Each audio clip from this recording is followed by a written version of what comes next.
Depuis l'arrivée de la COVID-19, il y a énormément d'entreprises qui se sont retrouvées en faillite. Il y a énormément d'entreprises qui sont tombées à l'eau. Non pas parce que la COVID a fait ci ou a fait ça, mais juste parce que quand la COVID est arrivée, il fallait passer au digital. Et toutes les entreprises qui n'étaient pas à l'aise avec le digital, qui n'y avaient pas pensé au digital, ont dû soit fermer boutique, soit se réinventer, ou alors perdre énormément au niveau du chiffre d'affaires. A contrario, les entreprises qui étaient orientées digital ont vu un grand boost en avant sur leur chiffre d'affaires. Avant de parler de tout cela, générique.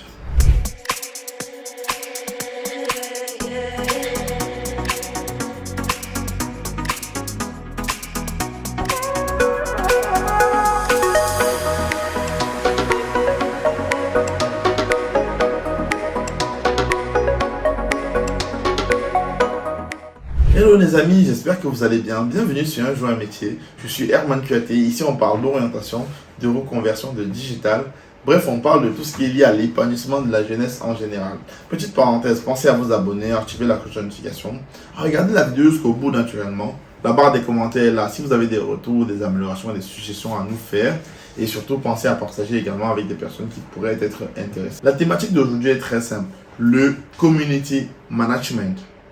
Ou alors le manager des réseaux sociaux. C'est quoi déjà un community manager? Un community manager, c'est quelqu'un qui comprend comment fonctionnent les réseaux sociaux, qui est capable d'étudier les tendances, qui est capable de proposer une stratégie pour la gestion des réseaux sociaux d'une entreprise, d'une personnalité, d'un individu, etc., d'une association et bien d'autres. Un community manager, c'est cette personne-là qui est capable de faire un audit du marché, faire un brainstorming, savoir que par rapport à X ou à Y, on doit proposer telle stratégie pour pouvoir se démarquer sur tel marché, sur tel environnement. Enfin bref, un community manager, c'est quelqu'un pour qui les réseaux sociaux n'ont plus de secrets. Comme je disais tantôt dans mon propos d'introduction, à la fin 2019, début 2020, on a vu arriver sur le marché Madame Covid. Le souci, c'est que avec la Covid-19, il y a énormément d'entreprises qui se sont retrouvées fermées parce qu'il y avait le confinement, parce que les gens ne pouvaient plus sortir, parce que les gens ne pouvaient plus se déplacer. Et résultat de course, il n'y avait plus de vente. L'entreprise littéralement n'existait plus. L'économie était à l'arrêt. Alors qu'on a également constaté des entreprises qui ont eu un bond en avant énorme, notamment les entreprises qui étaient déjà digitales, les entreprises qui faisaient déjà de la livraison, les entreprises qui étaient bien présentes sur les réseaux. Je peux en citer plein. C'est par exemple lors de la Covid-19 qu'Amazon est passé première fortune mondiale, pour vous donner un peu un ordre d'idée. Sauf qu'il y a toujours des entreprises qui jusqu'à aujourd'hui sont persuadées que sans le digital, c'est pas grave. Sans le digital, le monde, la Covid, c'était plutôt de la poisse plutôt qu'un manque de stratégie. Je vous rassure, c'est faux. Et si vous, en tant que community manager, vous êtes capable de faire comprendre à ces entreprises le manque à gagner. Car oui, effectivement, pour un chef d'entreprise, la langue que comprennent les chefs d'entreprise, c'est essentiellement le chiffre d'affaires ou alors le bénéfice. Si vous êtes capable de montrer à un chef d'entreprise que moi, en tant que community manager, je vais développer votre marque, je vais apporter une meilleure visibilité, je vais apporter plus de personnes qui connaîtront votre marque et donc plus de prospects et donc plus de potentiels clients et donc plus de possibilités d'achat et donc forcément plus de bénéfices potentiels à la fin de l'année. Vous pouvez convaincre ces personnes-là, ces chefs d'entreprise-là. Il n'y a aucun chef d'entreprise qui refuserait de gagner de l'argent. Ou alors, ce n'est pas un chef d'entreprise. Mais en tout cas, sachez que dans le community management, il y a un besoin énorme sur le marché aujourd'hui. Car les entreprises qui hier avaient des soucis grâce à la Covid, maintenant que la Covid a baissé un peu de volume, l'idée c'est de repartir de plus belle. Et pour cela, il faudrait absolument mettre en place une belle, une réelle, une vraie stratégie de social media. Et pour faire cela, ce n'est pas monsieur tout le monde. Il ne suffit pas de faire 1, 2, 3 publications sur un compte Facebook ou LinkedIn, etc. pour dire qu'on fait du community management. Car oui, il y a des entreprises, comme par exemple, petite anecdote d'ailleurs, j'ai eu un client dernièrement que je suis allé rencontrer où on parlait justement de la gestion de ses réseaux sociaux. Il m'a dit non, c'est bon, on a Camille qui est là et qui fait des publications de temps en temps sur LinkedIn, ça va très bien, on n'en a pas besoin de plus que ça. Ça, c'est la pire erreur. Plutôt que d'avoir un compte qui communique presque dans le mauvais sens, vaut mieux ne pas en avoir du tout.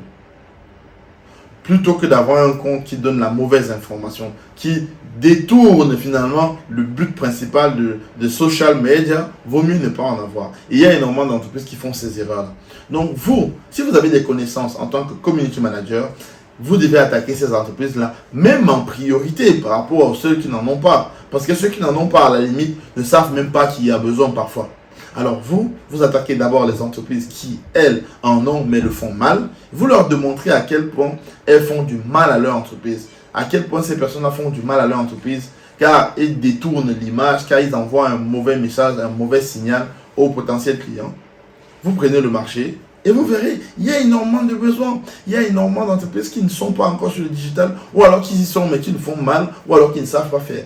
Et c'est autant d'entreprises que vous pourrez aller démarcher pour proposer de la valeur, pour proposer des solutions, pour proposer quelque chose qui aura un impact réel non seulement sur la marque, sur l'idée que les gens s'y font, sur le chiffre d'affaires, sur le bénéfice, et donc toujours plus d'argent, et ce que veulent les entreprises en général.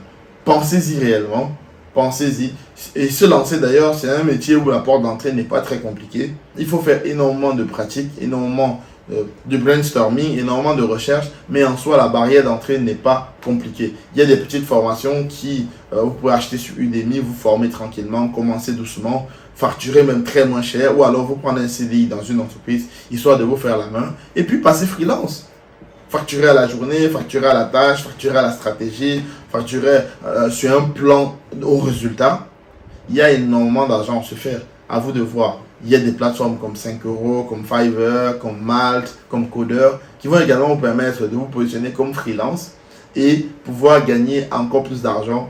Et le digital nous le permet. Ça fait partie, le community manager fait partie des métiers qu'on peut pratiquer de par le monde. Pensez à vous y lancer dès que possible. Ça peut être un complément de revenu également. C'est pas obligé d'être votre métier principal.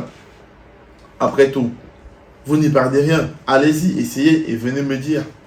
Pensez à me dire en commentaire ce que vous avez apprécié le type. Pensez par rapport à cette vidéo. Pensez à mettre un pouce bleu si vous avez aimé le type de contenu. La barre des commentaires est là. Pensez à vous abonner. Merci d'avoir regardé jusqu'ici. C'était Herman QAT. Ciao, ciao.